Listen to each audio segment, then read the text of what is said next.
বৃষ্টি হওয়াতে একটু ওয়েদার ঠান্ডা হয়েছে, কিন্তু যতই ঠান্ডা হোক না কেন পূর্বাঞ্চলের কিন্তু যথেষ্ট গরম পড়েছে। Hello guys, welcome to reviewers guide. তোমাদের সাথে আমি রৌনক। আজকে চলে এসেছি মির্জাপুর সিজন 3 ট্রেলার রিভিউ করতে। মির্জাপুর সিজন 3 টিজার যখন বেরিয়েছিল তখন বলেছিলাম যে সিজন 1 এবং সিজন 2 থেকেও কিন্তু এটা যথেষ্ট ভায়োলেন্স এবং মারপিট কিন্তু যথেষ্ট বেশি। ট্রেলার দেখে কিন্তু সেরকমই মনে হলো।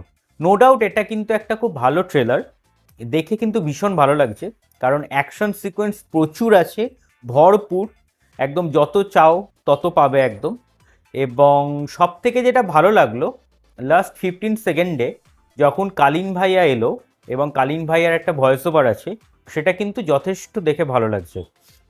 কারণ মির্জাপুরের গদিটা দুজনেই কিন্তু তৈরি করেছিল, কালীন ভাইয়া এবং তার বাবা, যে বাবুজি ক্যারেক্টার ছিল তারা। সো সেই চেয়ারে তারা কিন্তু চায় না কাউকে বসাতে। সেই কারণের জন্য কিছু একটা হবে যেটা কিন্তু সিজন 1 এবং সিজন 2-তে কিন্তু হয়নি।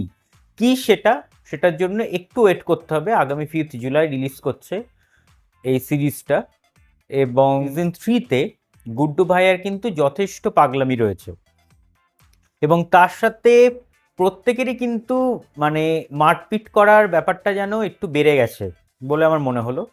সো এই ছিল হচ্ছে আজকের ট্রেলার রিভিউ। ভালো লাগলে একটা লাইক করে, শেয়ার করে এবং চ্যানেলটা সাবস্ক্রাইব করে দিও।